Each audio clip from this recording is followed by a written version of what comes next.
पढ़ने से पहले आप अपना बाइबल उठाएं, खड़े हो जाएं, अपनी बाइबल उठाएं,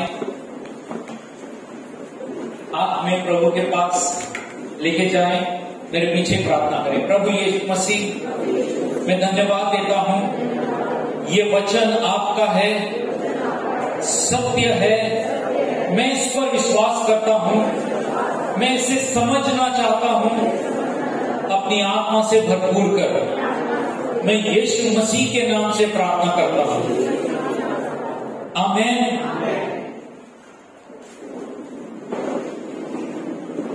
ओके, तो अपना बाइबल खोलें, प्रेरितों के काम 3:1 से लेकर 10 तक मैं पढ़ूंगा।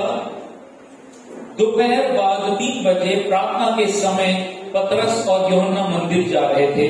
तभी एक ऐसे व्यक्ति को जो जन्म से ही लंगड़ा था ले जाया जा रहा था। वे हर दिन उसे मंदिर के सुंदर नामक द्वार पर बैठा दिया करते थे। मैं ये फिर से पढ़ना चाहूंगा और मैं चाहूंगा कि एक एक बात को गौर से सुनिएगा। कितने बजे, कहां पर, कौन, कैसे, क्यों और कौन कौन लोग किरदार, उस पर फोकस कीजिएगा ताकि हम उसमें से खजाने निकाल सके और यीशु से मुलाकात कर सके। रेडी? फिर से मैं पढ़ता हूं। दोपहर बाद 3 बजे प्रार्थना के समय पतरस और यूहन्ना मंदिर जा रहे थे। तभी एक ऐसे व्यक्ति को जो जन्म से ही लंगड़ा था ले जाया जा रहा था। वे हर दिन उसे मंदिर के सुंदर नामक द्वार पर बैठा दिया करते थे ताकि वह मंदिर में जाने वाले लोगों से भीख के पैसे मांग लिया करे। इस व्यक्ति ने जब देखा कि यूहन्ना और पतरस मंदिर में प्रवेश करने ही वाले हैं तो उसने उनसे पैसे मांगे। यूहन्ना के साथ पतरस उसकी ओर एकटक देखते हुए बोला, हमारी तरफ देख। सो उसने उनसे कुछ मिल जाने की आशा करते हुए उनकी ओर देखा, किंतु पतरस ने कहा, मेरे पास सोना या चांदी तो है नहीं, किंतु जो कुछ है मैं तुझे दे रहा हूं। नासरी यीशु मसीह के नाम से खड़ा हो जा और चल दे। फिर उसका दाहिना हाथ पकड़कर उसने उसे उठाया। तुरंत उसके पैरों और टखनों में जान आ गई और वह अपने पैरों के बल उछला और चल पड़ा। वह उछलते कूदते चलता और परमेश्वर की स्तुति करता उनके साथ ही मंदिर में गया। सभी लोगों ने उसे चलते और परमेश्वर की स्तुति करते देखा। लोगों ने पहचान लिया कि यह तो वही है जो मंदिर के सुंदर द्वार पर बैठा भीख मांगा करता था। उसके साथ जो कुछ घटा था उस पर वे आश्चर्य और विस्मय से भर उठे। आमीन। ये कहानी आप लोगों ने कई बार सुनी है, एक और बार सुनते हैं, एक और नए नजरिए से, और अपेक्षा करते हैं कि परमेश्वर हमारे बीच में चंगाई देगा। आमीन। सबसे पहली बात कि ये प्रेरितों के काम में ये सबसे पहला आश्चर्य कर्म था। जब यीशु पुनरुत्थान से जी उठा, अपने शिष्यों के साथ मिला, 40 दिन तक मिला, पवित्र आत्मा भेजा उसने, कलीसिया की शुरुआत हुई, कई लोगों ने बपतिस्मा लिया, 3000 लोगों ने बपतिस्मा लिया। शास्त्र में कहीं पर भी चिन्ह चमत्कार का वर्णन नहीं किया गया है, लेकिन ये पहला बात, 3 चैप्टर का पहला अध्याय में ये चिन्ह का जिक्र किया गया है। वो भी इतना डिटेल में लिखा है कि नजरें हटती नहीं है कि क्यों ऐसा पहले डिटेल में लिखा गया है। यहां पर डिटेल क्या लिखा है मालूम है? दोपहर के समय में कितने बजे, क्यों, कौन कौन जा रहा था, क्या करने जा रहा था, और जो बीमार था उसको कहां पर तकलीफ थी, पैरों में, टखनों में। पैर जो है ना, वो ये पूरा पैर नहीं, फीट लिखा है अंग्रेजी में। फीट का मतलब है नीचे का भाग। टखने बोला तो एंगल्स बोलते हैं, एड़ियां नहीं, एड़ी इसको बोलते हैं, एंगल्स। इतना डिटेल लिखा है। ओके, तैयार है सुनने के लिए? ओके, इस कहानी को पहले देखते हैं कि दोपहर के समय में 3 बजे पतरस और यूहन्ना मंदिर में प्रार्थना करने को जा रहे हैं। ओके, और जैसे ही वो जा रहे हैं, उनके सामने से एक लंगड़े को उठाकर वे लोग आगे ले जा रहे हैं। पतरस और यूहन्ना जा रहे हैं और उनके सामने से वो लोग एक लंगड़े को उठाकर लेके जा रहे हैं। ओके, जैसे ही वो वहां पर पहुंचते हैं, देखते हैं कि एक ब्यूटीफुल गेट है। उस मंदिर का नाम है ब्यूटीफुल गेट। ये जो गेट है करीबन ये 75 फीट का ऊंचा है। 75 फीट बोलेंगे तो करीबन 5 या 4 माले की जो बिल्डिंग होती है, इतना बड़ा गेट। ओके, जरा पीछे देखो, इतना ऊंचा पहाड़ी के ऊपर है वो। उसके ऊपर का जो गेट है, वहां पर इसको गेट के पास ले जा रहे थे। ये टूरिस्ट स्पॉट है अभी। ओके, लेकिन उस मंदिर का उस समय का बहुत खास जगह थी ये, जहां पर लोग आराधना के लिए आते थे। अब जैसे ही पतरस और यूहन्ना आगे पहुंचते हैं, वहां पर जाके देखते हैं कि उस सीढ़ियों के पास ये आदमी जन्म से लंगड़ा पैदा हुआ है। मतलब उसके जब वो पैदा हुआ तो उसके पैर जो थे नीचे के पैदाइशी डिफेक्ट था। कुछ लोग बोलते हैं ना कि बच्चा अंधा पैदा हुआ है या बहरा पैदा हुआ है। ये बच्चा पैदाइशी लंगड़ा पैदा हुआ था। तो सवाल उठते हैं कि क्यों ऐसा हुआ उसके साथ, किसकी गलती है, वगैरह वगैरह। लेकिन अब ये बच्चा जो है आदमी बन गया है, बड़ा नौजवान हो गया है, और वो उस मंदिर के बाहर बैठकर वो भीख मांगने का काम करता है, क्योंकि पापी पेट का सवाल है। उसके रिश्तेदार उसे या उसके दोस्त उसे वहां पर छोड़कर चले जाते हैं, और जब वो वहां पर बैठा है तो फिर पतरस और यूहन्ना उसके पास आते हैं। क्या आप कभी भिखारी के पास बात किए हो? क्या आपने कभी भिखारी को बुलाकर पूछा है, मुझे देख, तेरा नाम क्या है, तू भीख क्यों मांगता है, तेरा घर किधर है, तेरा काम किधर है? कभी बात किया है?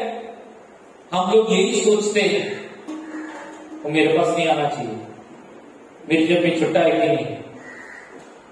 लेकिन जब वो पतरस और यूहन्ना के पास, पतरस यूहन्ना जाके उधर खड़े हो जाते हैं, वो ऐसी सोच रहा होगा, मेरे को दे दो बाबा, परमेश्वर तुम्हारा भला करेगा, तुम्हारी प्रार्थना सुनेगा। तुम अंदर जा रहे हो ना, तुम्हारी प्रार्थना के लिए तुम मुझे दया कर दो, वो तुझ पर दया करेगा, वगैरह वगैरह, कुछ तो होता रहेगा वैसा। और वो खड़ा हो गया और पतरस ने उसे कहा, मुझे देख।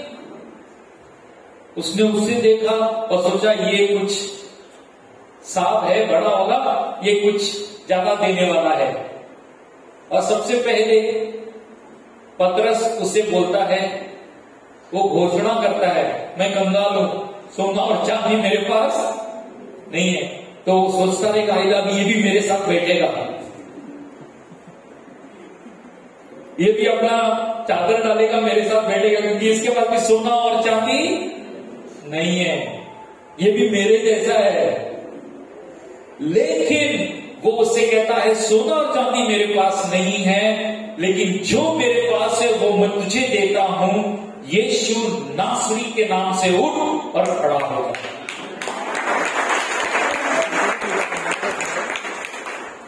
वो सिर्फ यीशु मसीह नहीं कहता, वो क्या कहता है? नासरी यीशु के नाम से। इसके पीछे भी एक राज है। नासरी यीशु कहता है, उठ खड़ा हो जा। वो आदमी उसे देखता है, सोचता है कि ये तो मेरे साथ बैठने वाला था, ये तो मुझे ऊपर से खड़ा कर रहा है। ये उठ, उसे उठाता है हाथ पकड़ के और उसे खड़ा करता है। और जैसे ही वो खड़ा होता है, उसके पैरों में ताकत आ जाती है, सामर्थ आता है, और फिर वो वहां पर उछलने लगता है, जंप करने लगता है, नाचने लगता है, प्रभु की स्तुति हो, प्रभु की स्तुति हो। वो गाने लगता है, चिल्लाने लगता है। और पतरस और यूहन्ना वहां से आगे मंदिर में जा रहे हैं, सुलेमान का जो कोर्ट है वहां पर जा रहे हैं। और वहां पर बाकी लोग भी इकट्ठा हो रहे हैं, क्योंकि 3 बजे का समय काय का समय है? काय का समय है? प्रार्थना का समय है। बलि का समय नहीं है, प्रार्थना का समय है। और फिर वहां पर सारे लोग देखते हैं, अयो ये वही भिखारी, वही ना, ऐसा ऐसा, वही, हाँ वही है। सच में लंगड़ा था क्या पहला? अरे हाँ यार, मेरे पड़ोस में से बचपन से उसको मैं जानता हूं, वो लंगड़ा था। अभी कैसा चल रहा है, देखने अब कैसा चल रहा है। और वो लंगड़ा वहां पर ठीक होकर वो नाच रहा होगा, परमेश्वर की स्तुति कर रहा होगा। और उसके बाद वहां पर पतरस ने अपना मुंह खोला और बताया, तुम लोग मुझे क्यों देख रहे हो? जैसे कि मैंने कुछ किया है। मैंने कुछ नहीं किया है। उस यीशु को जिसे तुमने क्रूस पर चढ़ा दिया, तुमने उसे मर्डर किया, वही यीशु नासरी का सामर्थ से ये आज ठीक हुआ है। वहां पर वो सुसमाचार सुना था। आमीन। आइए इस कहानी में से कुछ बातों को सीखते हैं और फिर अपेक्षा करते हैं कि परमेश्वर हमारे बीच में चंगाई जारी रखिएगा। वही परमेश्वर यीशु नासरी। ओके, सबसे पहले 3 बजे का समय, उस समय इस्राएल में जो मंदिर का समय था वो प्रार्थना का समय था, क्योंकि 12 बजे बलि चढ़ती थी और यीशु को क्रूस पर 12 बजे चढ़ाया गया था। यीशु की बलि चढ़ चुकी थी। जितनी भी विधियां होनी थी वो हो चुकी थी। इसलिए पतरस 12 बजे की प्रार्थना में नहीं जा रहा है, समय में नहीं जा रहा है। वो कितने बजे जा रहा है पतरस? 3 बजे। वो कह रहा है, यीशु मसीह ने मेरे लिए बलि दे दिया है, अब मुझे बलि चढ़ाने की जरूरत नहीं है। वो मेरी बलि है जिसके द्वारा मैं पिता परमेश्वर के साथ रिश्ता बना सकता हूं। अब मुझे बलि देने की जरूरत नहीं है, अब मुझे प्रार्थना करने और धन्यवाद देने जाना है। पतरस और यूहन्ना इसीलिए 3 बजे की सभा में वहां पे शामिल होने जा रहे हैं, क्योंकि वो परमेश्वर को धन्यवाद देना चाहते हैं। और जैसे ही वो जा रहे हैं, रास्ते पर जब वो इस व्यक्ति को देखते हैं, ओके, जो लंगड़ा है, वो कुछ नहीं करते, उसके सामने से गुजर जाता है। लेकिन जब वो सामने जाते पहुंचते हैं, दिखते हैं यहां पर बैठकर वो भीख मांग रहा है, तो फिर अचानक से पवित्र आत्मा का सामर्थ पतरस के ऊपर आता है।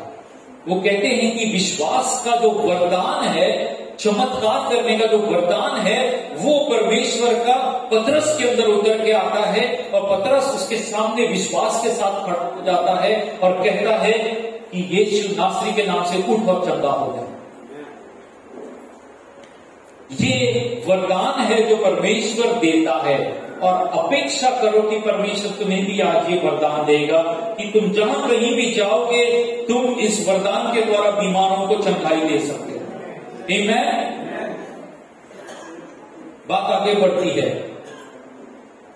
ये जो मंदिर का जो ये जो पहले वाला पिक्चर देखा, ये देखो, ये वाला जगह ना बहुत फेमस जगह है।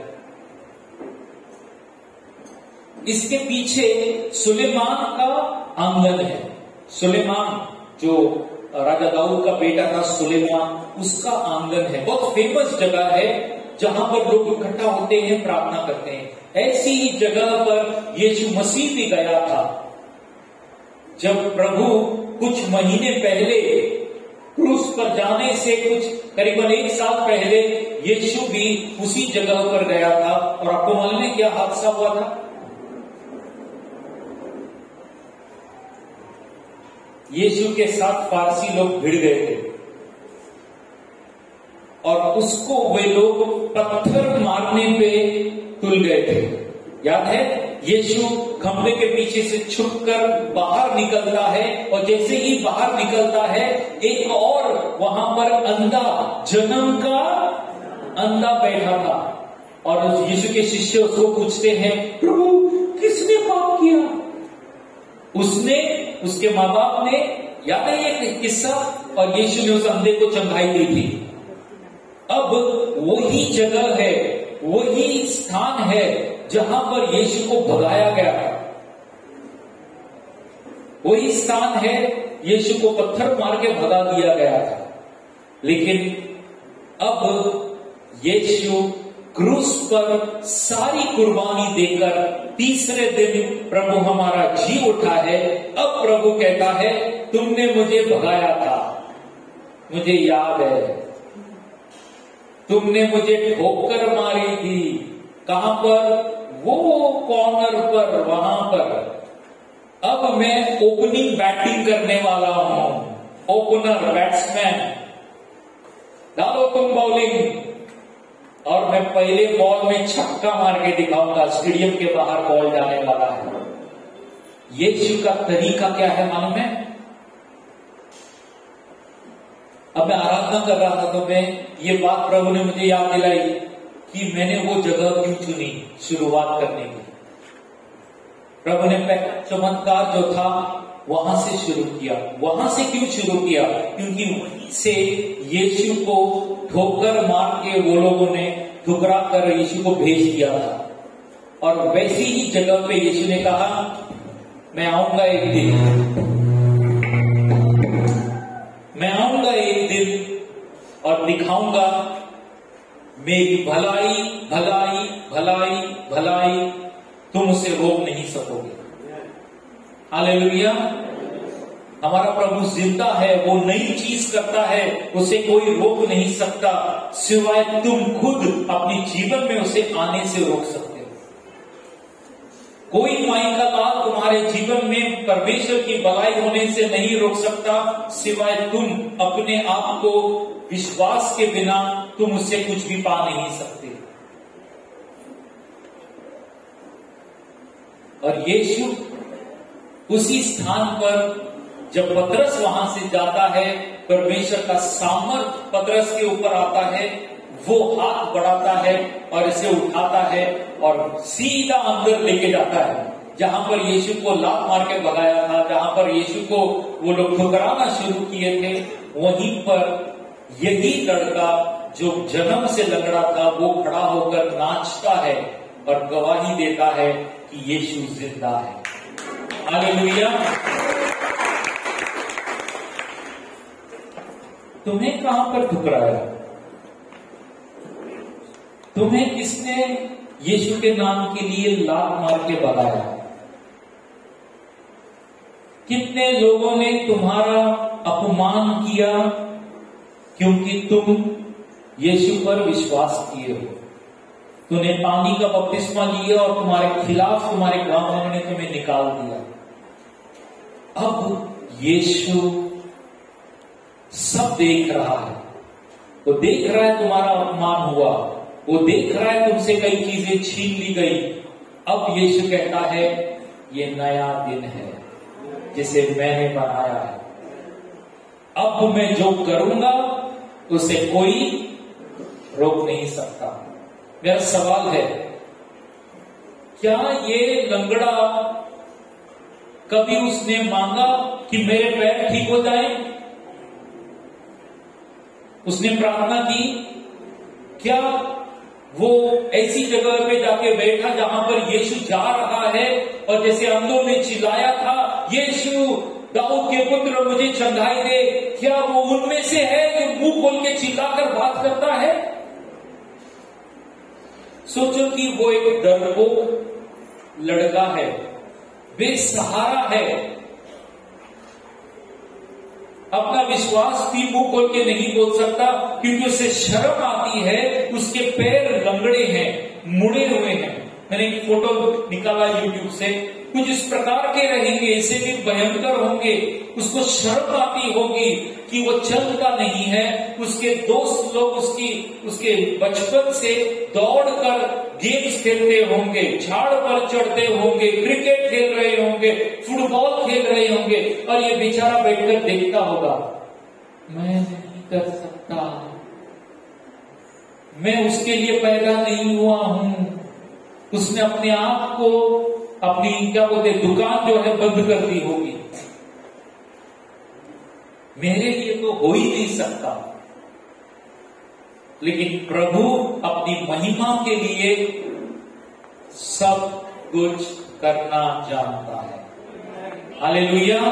यीशु ने अपनी महिमा के लिए उसे चंगाई दी और उसे खड़ा किया, और पतरस ने वहां पर बोला यीशु नासरी के नाम से। उसने नासरी यीशु क्यों बोला?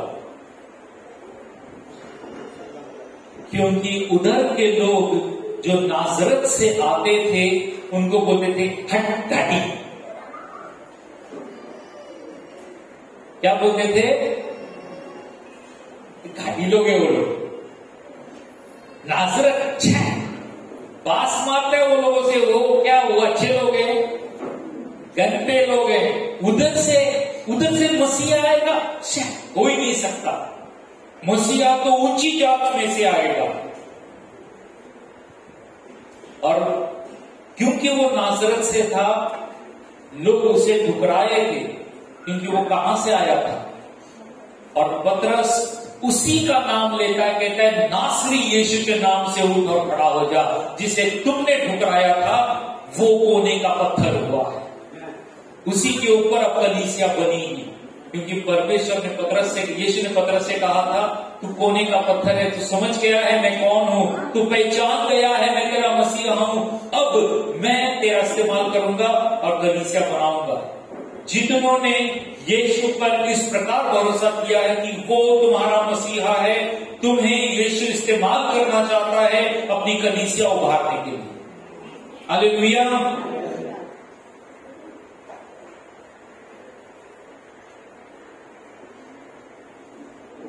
और आप जानते हैं ये जो किताब है लूक, ये जो प्रेरितों के काम बुक ऑफ एक्ट्स, ये लिखने वाला लूक है जो डॉक्टर है। एक डॉक्टर के पास ऐसा लंगड़ा जब जाता है तो वो देखता है इसकी पैरों में जान नहीं है, इसकी नसें जो हैं, पैर की नसें इधर से डेड है, मर गई है, एक ऐसा मांस का टुकड़ा है, हड्डी बिड्डी है, या ऐसे लटकता है, ये ठीक नहीं हो सकता। टखनों से नीचे ये फला बीमारी है, ये फला बीमारी कभी ठीक नहीं हो सकती। वो डॉक्टर है जो लिखने वाला है, और वही गवाही देता है कि इसे चंगाई करने वाला यीशु मसीह है। हालेलुया। पवित्र आत्मा ने लूक को चुना इस बात को दर्शाने के लिए, इस बात को दिखाने के लिए कि यीशु ने पहला चमत्कार कहां से, क्यों और कैसे किया। हालेलुया।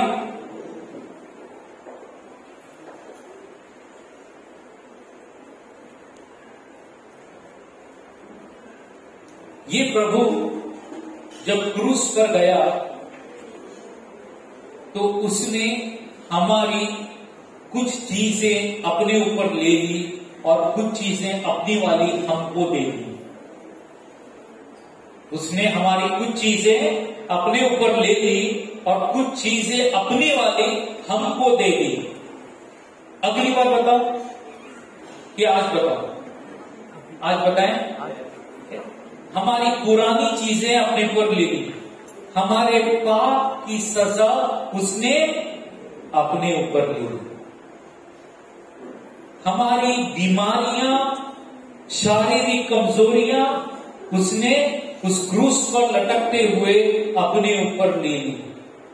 तुम्हारे शरीर का दर्द, तुम्हारी आत्मा का दर्द जो तुम किसी को बयान नहीं कर सकते, वो उसने अपने ऊपर ले लिया और उसने तुम्हें चंगाई दे दी है।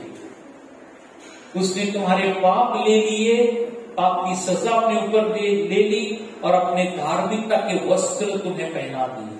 वो वस्त्र जिसे देखकर परमेश्वर कहता है तुम योग्य हो, तुम योग्य हो मेरे पास आने के, मेरे मंदिर में, मेरे सिंहासन के सामने खड़े होने के योग्य हो। आमीन। उसने एक और चीज ले ली, जो भी तुम्हारे किए हुए कर्म थे, गलत थे, बुरी चीजें जो तुमने की, आज तुम्हें एहसास होता है, लगता है मैं ऐसा था, मैं गलत किया था, और वो शर्म से आज भी तुम जी रहे हो। यीशु ने वो शर्म भी अपने ऊपर ले ली और तुम्हें निर्दोष साबित कर दिया। उसने कहा अब से तुम निर्दोष हो, अब से तुम शर्म के मारे सिर झुकाकर नहीं जियोगे, लेकिन सिर उठा के जियोगे, क्योंकि मैंने तुम्हें नया बनाया है। हालेलुया, मैंने तुम्हें नया बनाया है। मैंने तुम्हारी पुरानी चीजें अपने ऊपर ले ली, मैंने अपनी धार्मिकता के वस्त्र तुम्हें दिए हैं। और वो चाहता है इस कारण से तुम नए हो, और वो घोषणा करता है तुम नए हो, नए हो, नए हो। पुरानी तरह मत सोचो, मत सोचो कि तुम पर अभी भी सजा होगी, जो तुमने गलत किए थे उसकी सजा तुमको मिलेगी। नहीं, यीशु ने तुम्हारे बुरे कर्मों की सजा अपने ऊपर ले ली। जब तुमने उससे माफी मांगी, उसने तुम्हें क्षमा किया। और वो चाहता है कि तुम दोष के दायरे में मत जिए। कई मसीह लोग चाहते हैं वो करना, ये करना, लेकिन मन में अपने आप से पूछते हैं और देखते हैं मैं योग्य नहीं, मेरे से नहीं होगा। क्यों नहीं? तू नहीं समझेगा यार। और परमेश्वर का दिया हुआ वरदान वहीं पर बंद करके रखते हैं। परमेश्वर चाहता है पहचानो कि तुम निर्दोष हो, निष्कलंक हो, क्योंकि यीशु के लहू ने तुम्हें स्वतंत्र किया। और वो चाहता है कि वो वरदान, चंगाई का वरदान, वो विश्वास का वरदान तुम्हारे द्वारा इस्तेमाल करके वो चंगाइयां करना चाहता है। हालेलुया। मैं चाहूंगा हर एक जन इस वक्त खड़े हो जाए।